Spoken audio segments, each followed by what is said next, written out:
I stood at the very back of the garden, just beyond the white rose arch, holding the lace train of her dress like it was made of glass. She was glowing. The kind of glow that brides are supposed to have. The kind I used to imagine for her when I'd come home from the hospital, shoes soaked through, back aching, and she'd be asleep on the couch waiting for me. But that day, I was just the shadow behind her. The music faded. The guests settled. The microphone crackled as she stepped forward, bouquet in hand. Before we begin the vows, I want to take a moment to thank the woman who made me who I am. My heart jumped. I was already tearing up. Mom, thank you. Thank you for every hug, every lesson, for loving me like your own. She turned then, not to me, but to Trina, and the entire crowd burst into applause. I didn't move, not even when someone tapped my shoulder to get a better view. Just stood there, fingers gripping the train, like if I let go, the whole thing might fall apart. I don't remember much of the rest of the ceremony. It played like a silent film, flickering in front of me. I remember Lena's father beaming. I remember Trina blowing a kiss toward the guests like she was the first lady. And I remember the moment my chest went cold. It was right after the toast, when Lena walked over to me behind the tent, still in her dress, makeup just starting to smudge from the champagne. She smiled, the kind of smile people wear when they've already made up their mind. I have something for you, she said, pulling an envelope from her clutch. Inside was a single sheet of paper, a deed. My name, crossed out, Trina's name, in bold. I couldn't speak. I looked up at her, and she just shrugged. You don't need the upkeep anymore, Mom. It's a big house. It's time we all moved on. Trina's better with managing things anyway. My tongue went dry. My knees almost buckled, but I wouldn't let them see that. You can find something smaller, something more suited to you. That's what she said. As if my life was just a box that no longer fit into the new, shiny version of her world. I wanted to scream. I wanted to ask her if she remembered the nights we slept on the same mattress when she was sick. If she remembered who sat at her bedside through high fevers, dance recitals, heartbreaks, and braces. If she remembered who she called Mama for the first time. But I said nothing, just folded the paper and slipped it into my purse like it was a grocery list. Don't make a scene, she added, patting my hand like I was someone's confused aunt. I drove home that night, with the windows down, even though it was cold. My old Corolla hummed along the back roads like it didn't want to go back either. The house was dark when I arrived. Quiet. Too quiet. The porch light I always left on for Lena still burned. I sat in the driveway a long while, hands resting on the steering wheel. My wedding ring, still on after all these years, glinted under the street lamp. I had meant to take it off 100 times. I never did. I unlocked the front door like a guest. Took off my shoes like a guest. Walked through the hallway like a guest. The photos on the wall blurred behind my tears. Me and Lena at Disneyland. Her first grade class picture. Her and the dog she begged for. The one I worked double shifts to afford. I dropped my purse on the kitchen table and pulled the deed out again, smoothed it flat, read it over and over until the words didn't make sense anymore. She really did it. She gave away the home I built for us, to her. The woman who once pretended to be my friend while sleeping with my husband. The woman who smiled at my baby in the supermarket and then moved into my life like she was just better. And now she was Mom. I made tea. I didn't drink it. Instead, I walked to the back porch and sat under the stars.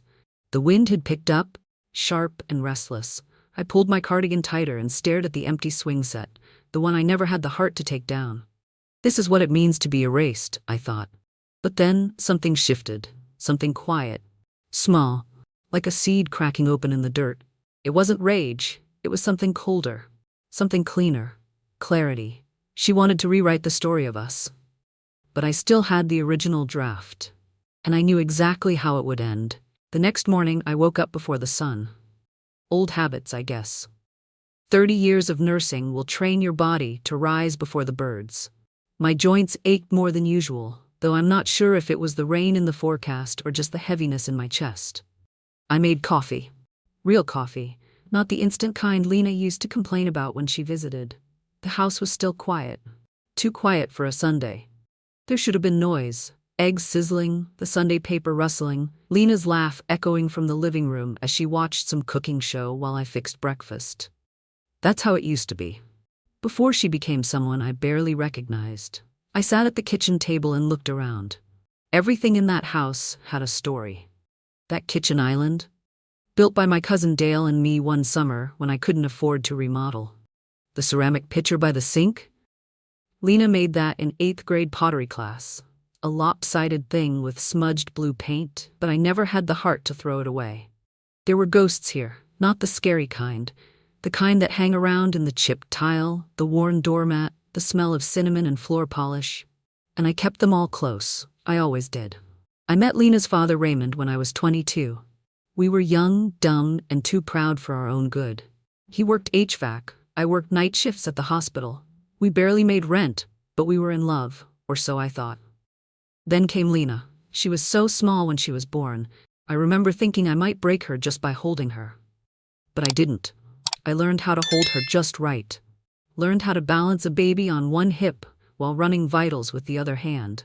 Learned how to soothe her fevers, sew her Halloween costumes, stretch one paycheck across 2 months. Raymond left when Lena was 3. One day he said he needed space. The next, he was living in Sacramento with a friend from church, Trina. I remember the name like a bitter taste.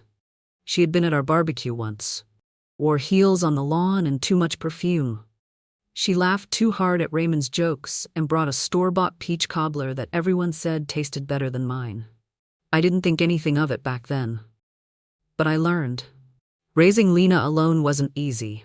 Not when the bills stacked up and the car kept dying and school shoes got more expensive every year. But I never once asked Raymond for help. Not once. I just worked harder. Night shifts, weekend shifts, double shifts. I missed birthday parties and PTA meetings, and once even her high school play. I still regret that. But every decision I made, every skipped meal, every worn-out pair of shoes, every time I told myself next year about the things I wanted, it was all for her. She was my entire reason, and she knew it. At least, she used to. Lena was a sweet girl, thoughtful, empathetic. She used to leave little notes on my pillow. "You're the best mom ever," scribbled in crayon. She'd save the last piece of pie for me. Every Mother's Day she'd make me breakfast, burnt toast and watery coffee and all, and serve it on a tray with a single flower from the garden. But something shifted after college. She went to UCLA, studied communications. I was so proud I could burst. I helped her move into that tiny dorm, kissed her forehead, and cried all the way back to Fresno. But she changed in that city. Got sharper around the edges. Suddenly I was old-fashioned. My advice didn't mean much anymore. Then she reconnected with her father. At first, I thought it was a good thing. Everyone deserves a relationship with both parents, right? I told myself it might help her heal, but I didn't count on Trina. It started small. Lena stopped calling as much. She canceled Sunday dinners, said she was just too tired, or had plans. Then came the subtle corrections. She'd say things like, "Trina says it's better to keep your savings liquid," or "Trina's therapist says I need to establish healthier boundaries." At first I bit my tongue. I thought maybe I was being paranoid. Maybe I just needed to accept that my daughter was growing up, carving her own path. But deep down, I knew that voice behind the curtain. Trina had been playing the long game. And she was winning.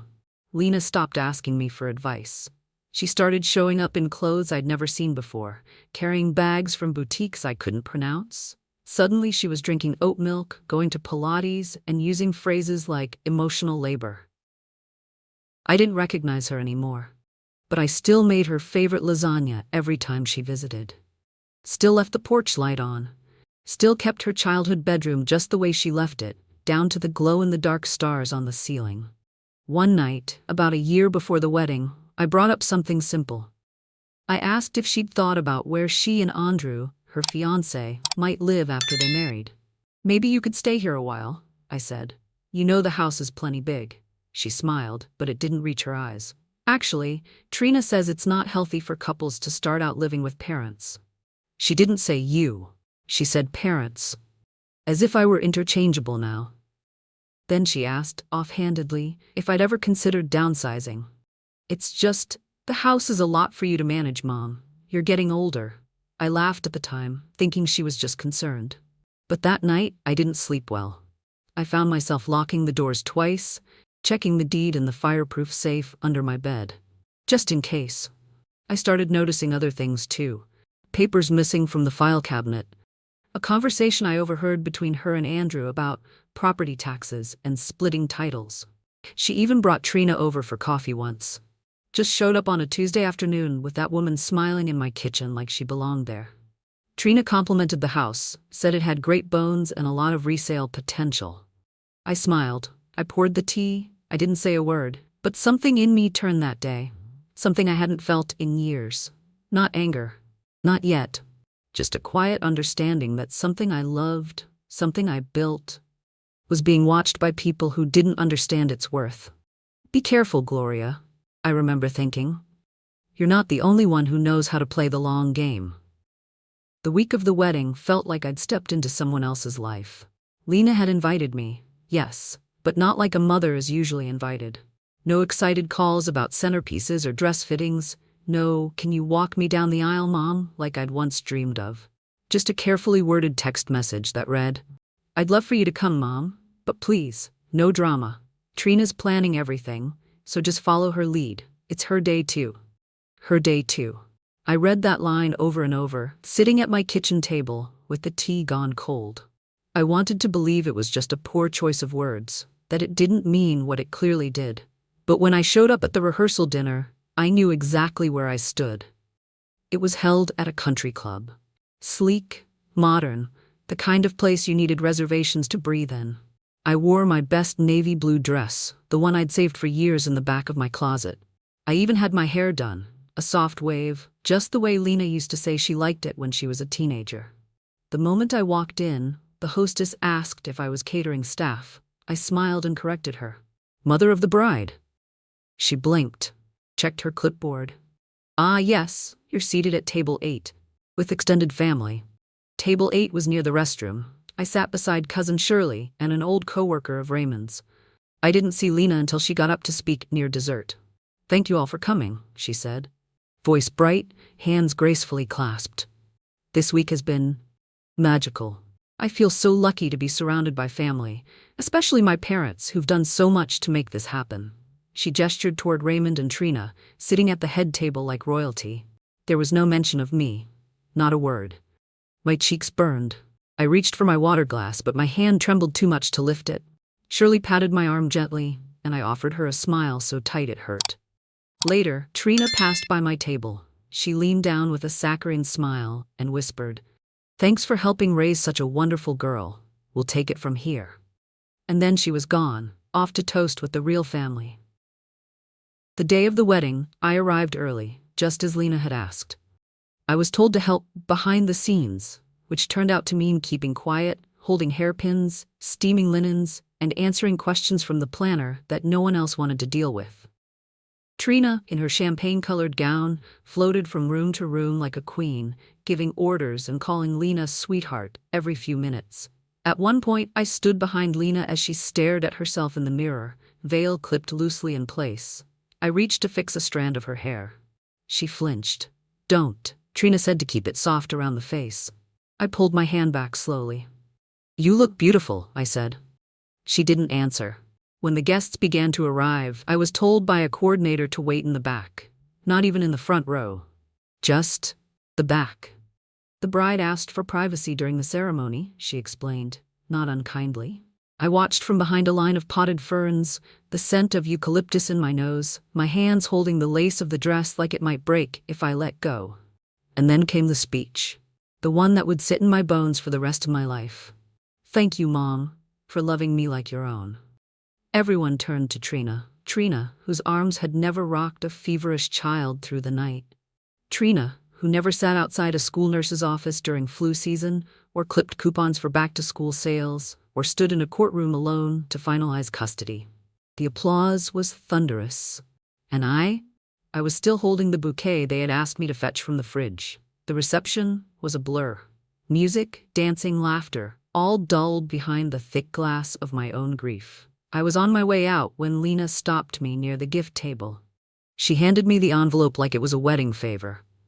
It's for your peace of mind, Mom. You've done enough. You deserve to rest. I opened it. The words blurred together, but the signature at the bottom was clear. Transfer of property, Gloria Sanders to Trina C. Matthews. You gave her the house? My voice came out thin, like wind through a crack in the door. She'll take care of it. We'll all be happier this way, Lena said. Besides, it's not like you need a big house anymore. She said it so casually, so confidently, as if she were offering me a glass of wine and not the coldest betrayal I'd ever known. I couldn't speak. Not then. Not when she kissed my cheek and walked back into the party, where the music drowned out the sound of my heart breaking. Back home, I walked through every room like I was already a ghost. The kitchen, the den, the little closet under the stairs where Lena once played fort, with a flashlight and a stack of Nancy Drew books. I opened the door and stared into that tiny space, still painted sky blue. I had built a life in this house, scrubbed the floors on my knees, sang lullabies into these walls, buried my mother's ashes under the oak tree in the backyard, where the wind chimes still whispered her name. And now it was hers, Trina's. I didn't cry that night, not then. Instead, I sat at the kitchen table with the deed spread out in front of me, smoothing the creases with trembling fingers. I whispered her name, Lena, like it might call back the girl I raised. But she was gone, and in her place was someone who didn't see me anymore. That's when the knock came. Soft, polite. I opened the door to find a courier, envelope in hand. Urgent delivery, he said. Inside, a notice of deed filing. Effective immediately. I read it 3 times before the words truly sank in. Trina had already filed the transfer. I hadn't even left the wedding before they'd made it official. I stood there in the doorway, envelope in hand, the porch light casting long shadows across the front yard. Somewhere in the distance, fireworks popped. It must have been someone else's celebration, because all I could hear was silence, the kind that comes right before something changes forever. They took everything, I whispered into the night. But the night didn't answer. It just waited. And so did I. Because something inside me was stirring. Not revenge. Not yet. But something just as dangerous. Resolve. 3 days after the wedding, I went home to find the locks had been changed. No warning. No explanation. Just a bright brass knob where mine had been, and a printed note taped to the door that read, "Please forward mail to the Matthews residence. Trina." The note wasn't even signed with love or care. Just entitlement. I stood on the porch in disbelief, the grocery bags slipping from my fingers onto the concrete. A jar of strawberry jam shattered across the step, its red contents oozing like a wound. My wound. Neighbors passed by, some too polite to ask, others giving me sympathetic nods. I didn't want sympathy. I wanted my house. I wanted my daughter back. I slept in my car that night, parked across from the very house I once called my safe haven. The porch light was on. Through the window, I could see silhouettes moving, Trina's sweeping gestures, Lena's lowered head. They were laughing. I watched as Trina poured wine into the glasses I'd bought from a garage sale 20 years ago. The same glasses I used to toast Lena's college acceptance. They had taken everything. Or so they thought. The next morning, I went to the one place I hadn't been in years. A little law office on Main Street, nestled between a hardware store and a bakery. A bell jingled as I stepped inside. A familiar face looked up from the front desk. He was taller now, broader, but the smile hadn't changed. "Miss Gloria?" It was Jules, my late best friend's son. I hadn't seen him since the funeral 5 years ago. He'd stayed with me for a while back then, when he was barely out of college and too broken to go home. I'd fed him soup, helped him file his paperwork, even ironed his interview shirt. Now he was a paralegal, nearly finished with law school. "You remember when I used to sleep on your couch?" he asked, walking me to the back office. "I remember you crying into my spaghetti," I replied. He laughed. Then he looked at me, really looked, and his smile faded. "What happened?" I laid everything out, the wedding, the deed, the locks, the silence. He listened without interrupting, taking notes, his brow furrowed. When I was done, he leaned back in his chair. "Do you have any documents showing how the house came into your possession?" I nodded, digging into my bag, pulled out the original deed, the will from my mother. The notarized co-ownership form I'd signed when Lena turned 25, the one I thought would protect her in case something ever happened to me. He examined each one like a jeweler appraising a rare gem. Then he looked up with something electric in his eyes. "They made a mistake. Turns out, the house wasn't just mine. It had been my mother's before me, transferred through a legal process under California's transgenerational homestead clause. That meant part of the property carried inherited protections. Protections that couldn't be overridden by a co-owner's decision, especially not without full notarized consent from both parties. And this signature? Jules pointed to the document that transferred the deed to Trina. It doesn't match the others. And the notary stamp, it's smudged. I know that office. They're sloppy. If Trina faked your daughter's authorization or coerced her into signing, we can build a case. But the house is already in Trina's name. On paper. Not in the eyes of the court. Not if we move fast. He pulled out a stack of forms, already printing out a restitution reclamation petition. We're going to file this today, but we need proof. Real proof. The next week passed like a silent storm. Jules worked late. I gathered documents, birth certificates, photos, letters. I even found the old email I'd sent to Lena explaining the co-ownership clause when I first added her to the deed. It clearly said, "This doesn't give you the right to sell or transfer anything. It's just to ensure the home stays protected in case something happens to me." Meanwhile, Jules pulled records from the notary's office. And there it was, security footage. It showed Trina entering the office with a woman posing as Lena. Hair dyed, head down, paperwork already filled out. A crime of convenience. And we had it all on tape. The court date came faster than I expected. I wore the same navy blue dress from the wedding rehearsal. This time, I didn't bother curling my hair. Lena arrived late, eyes swollen, her husband trailing behind her.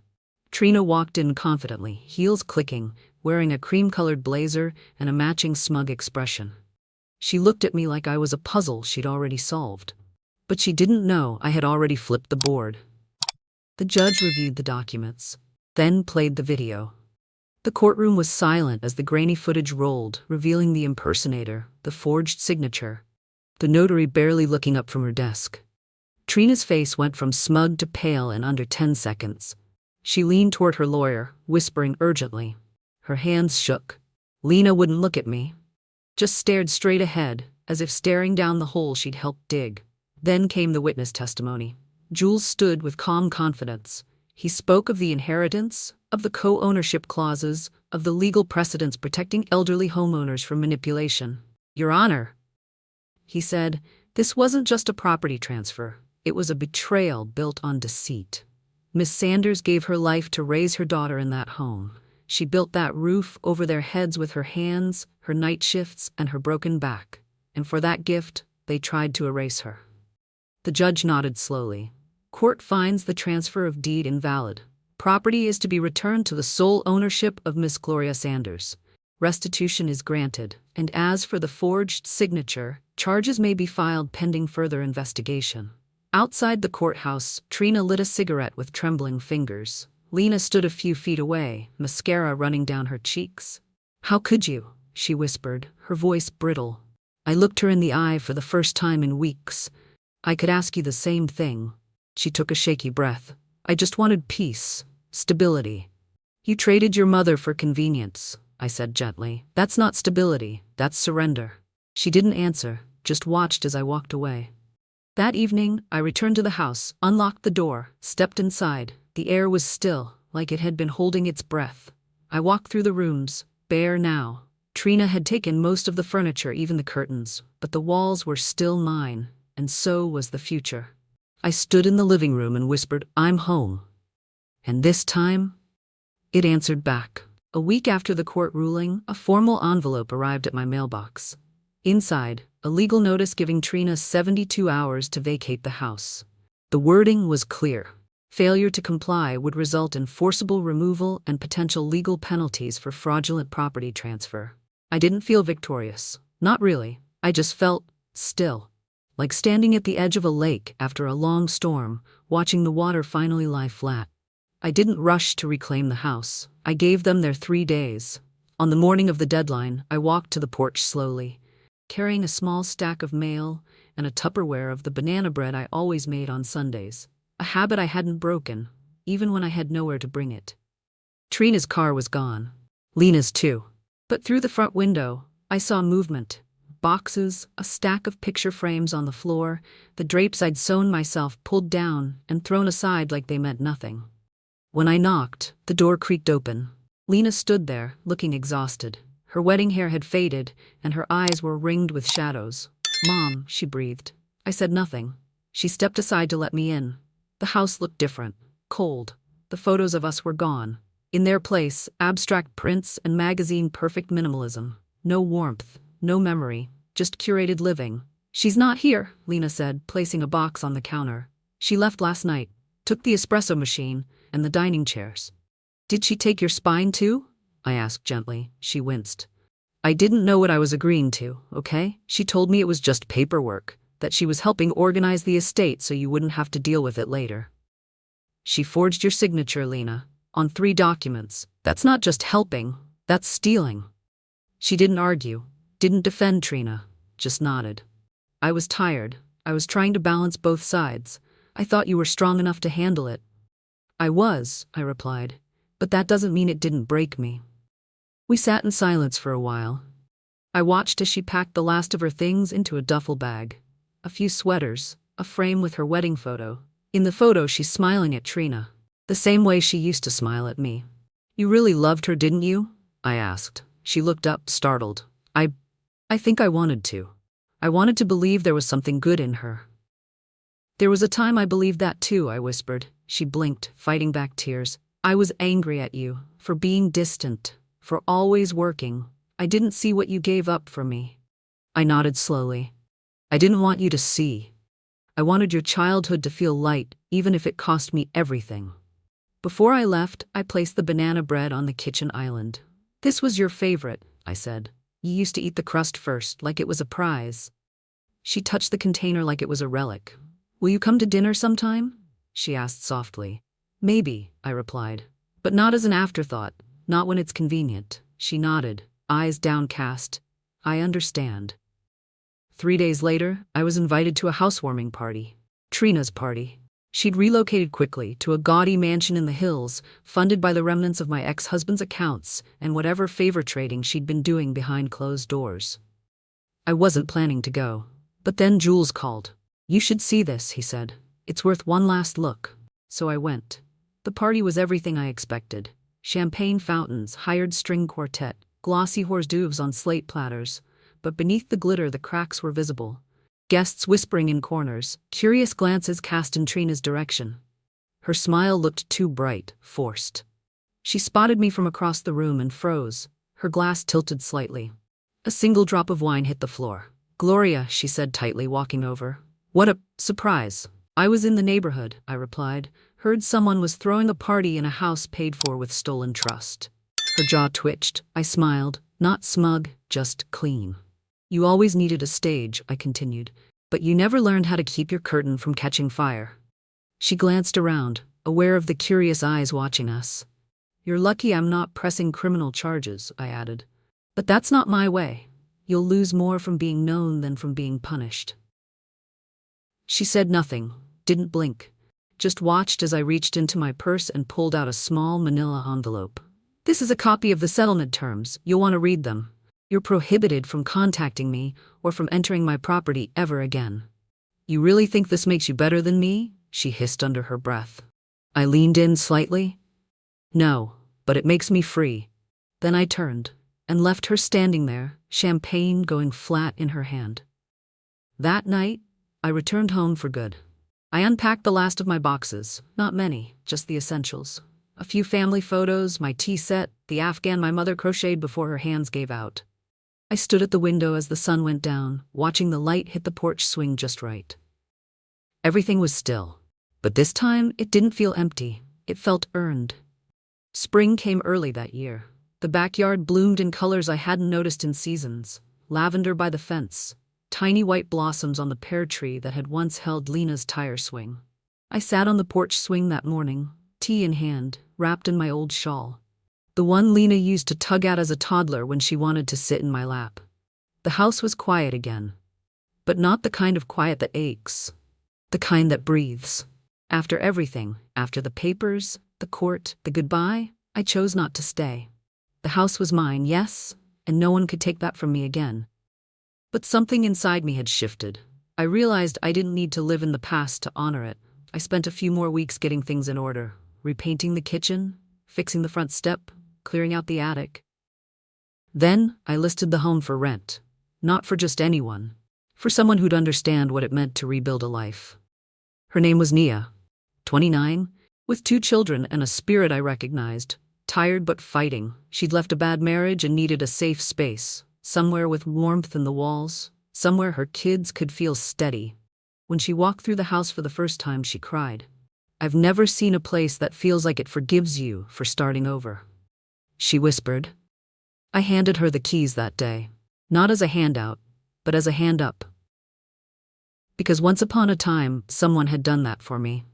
I moved into a small lake cottage 2 towns over, just 1 bedroom and a little deck that catches the morning light. Jules and his law firm made it happen, calling it a thank you for believing in me when no one else did. I didn't ask for it, but I accepted, because sometimes grace doesn't come wrapped in apology. Sometimes it comes in the quiet return of love you gave freely, now circling back in its own time. Lena writes sometimes, not often, but more than I expected. The notes come on plain paper, usually no longer than a few lines. I saw a photo of us at the Grand Canyon. I forgot how small my hand looked in yours. The banana bread doesn't taste right when I make it. I think the secret was always you. She's learning, I think, slowly. It's not my job to rush her, or to rescue her.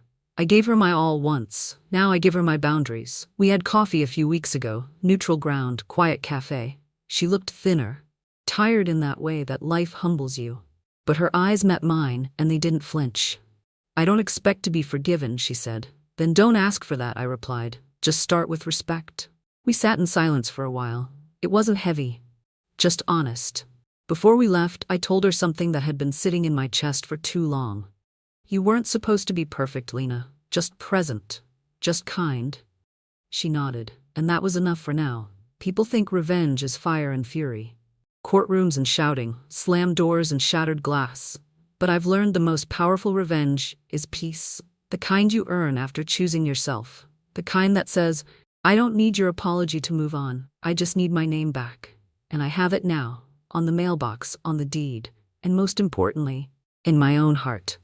Some nights I sit by the lake and watch the sky fold into itself. The water stills, the air cools, and I let the day go. There's no more bitterness in me. Only space. Space for the quiet, for the good memories, for the hope that maybe someday Lena will pass along a better kind of love to someone else. One that doesn't need to be earned through pain. I've walked through heartbreak, betrayal, and back again. And still, I believe in love. Not because it never fails, but because when it's true, it finds its way home. Family isn't just who you raise, it's who remembers your name when the lights go out, who stands beside you when the applause fades, and still calls you mom. Have you ever been taken for granted by the people you gave everything to? Share your story below. And if this touched your heart, subscribe for more stories that remind us it's never too late to reclaim your worth.